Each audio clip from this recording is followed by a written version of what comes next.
சட்டசபையில சனாதனத்தை ஒழிப்போம் அப்படின்னு உதயநிதி பேசுறது எல்லாருக்கும் தெரியும். அதை முதலமைச்சராக இருக்கக்கூடிய ஜோசப் விஜய் அவர் வேடிக்கை பார்த்தாரு. சபாநாயகராக இருக்கக்கூடிய ஜேசிடி பிரபாகர் அவரும் வேடிக்கை பார்த்தாரு.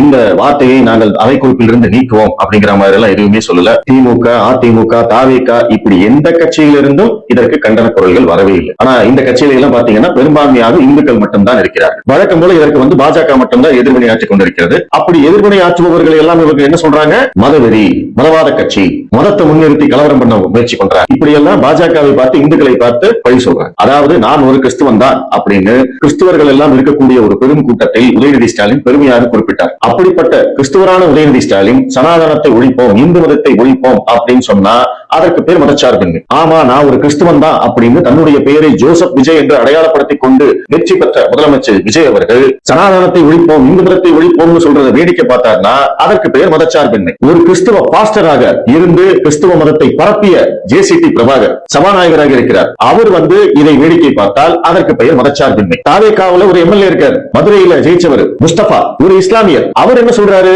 ஆமா, நாங்க சனாதனத்தை ஒழிப்பதற்காகத்தான் ஆட்சிக்கு வந்திருக்கிறோம் அப்படின்னு சொல்றாரு. திமுக கட்சிக்குள்ள இருக்கக்கூடிய இந்துக்கள், அதிமுகவில் இருக்கக்கூடிய இந்துக்கள், ஏன் அந்த சட்டசபையில் இருக்கக்கூடிய இந்துக்கள், தாவேகாவுக்கு ஓட்டு போட்ட இந்துக்கள், இவர்கள் யாருமே இதை எதிர்த்து பேச மாட்டார்கள். ஏனென்றால் அதற்கு பெயர் தான் மதச்சார்பின்மை. அப்போ ஒரு கிறிஸ்தவர் சனாதனத்தை ஒழிப்பேன், இந்து மதத்தை ஒழிப்பேன் அப்படின்னு சொல்லலாம். மற்ற கிறிஸ்தவர்கள் அதை வேடிக்கை பார்க்கலாம். ஒரு இஸ்லாமியர் ஆமா நாங்க சனாதனத்தை ஒழிப்பதற்காகத்தான் வந்திருக்கிறோம் அப்படின்னு சொல்லலாம். ஆனா அதையெல்லாம் போய் நம்ம கேள்வி கேட்டோம் அப்படின்னா நம்ம மதவாதி, நம்ம மதவாத கட்சி, நம்ம மதவெறியர்கள், இந்து வெறியர்கள், பிராமண அடிமைகள், RSS அடிமைகள், பாசிச பாஜக அடிமைகள், இப்படி எல்லாம் நமக்கு பட்ட பெயரா கொடுத்து தள்ளுவாங்க. இதுதான் தமிழ்நாட்டோட அரசியல். இங்க இந்துக்கள் அப்படின்னு நீங்க சொன்னீங்கன்னா நீங்க எல்லாம் பொத்திட்டு இருக்கணும், வாயை திறக்க கூடாது. அவங்களும் கோயிலுக்கு போவாங்க, அவங்களும் நல்ல நேரம் பார்ப்பாங்க, அவங்களும் ஜாதகம், ஜோசியம் எல்லாத்தையும் பார்ப்பாங்க.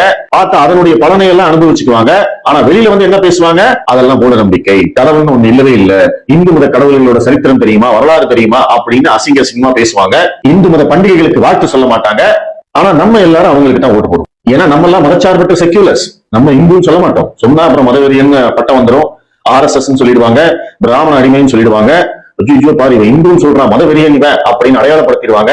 அந்த பயம் இருக்கு இல்லையா, அந்த பயம் தான் இவங்களுடைய வெற்றி. ஏன்னா நீதிமன்றமே உதயநிதி ஸ்டாலின் ஒண்ணும் சொல்லல. அப்புறம் எப்படி அவங்க பயப்படுவாங்க?